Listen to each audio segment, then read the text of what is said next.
Leaders with Planned Parenthood are working fast to move doctors who provide abortion care back to their clinic in Sheboygan.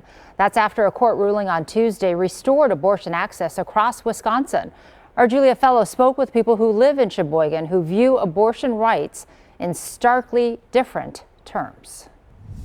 Leaders with Planned Parenthood of Wisconsin tell me they plan to resume abortion care services here in Sheboygan as soon as possible. But not everyone in the city is on board, including Sheboygan County's district attorney. After Roe v. Wade was overturned last year, DA Joel Urmansky vowed to sue anyone who violated Wisconsin's abortion ban, enacted back in 1848. So Attorney General Josh Kaul sued him and two other DAs. And on Tuesday, a Dane County judge sided with Kaul, saying in her ruling the law does not directly refer to abortions.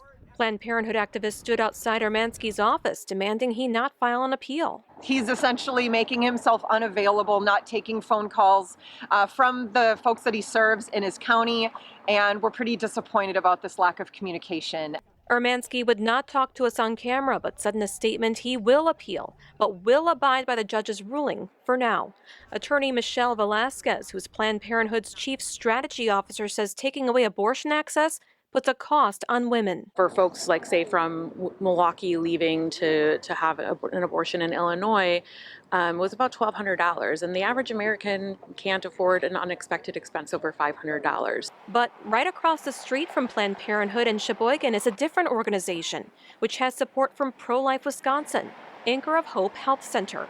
Its CEO says this year alone they have helped about 450 pregnant women learn about the adoption process, parenting, and abortion options with no judgment. Absolutely not. No, it is the woman's choice. Its CEO made clear they will never provide abortions, but will do ultrasounds. Which tells you is there fetal cardiac activity. It tells you how far along that pregnancy is, and it also makes sure that it's not ectopic. With people passionate on both sides of this issue, this case is expected to make its way in front of the state Supreme Court.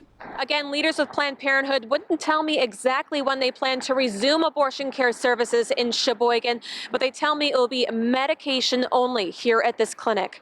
Reporting in Sheboygan, Julia Fellow, TMJ4 News.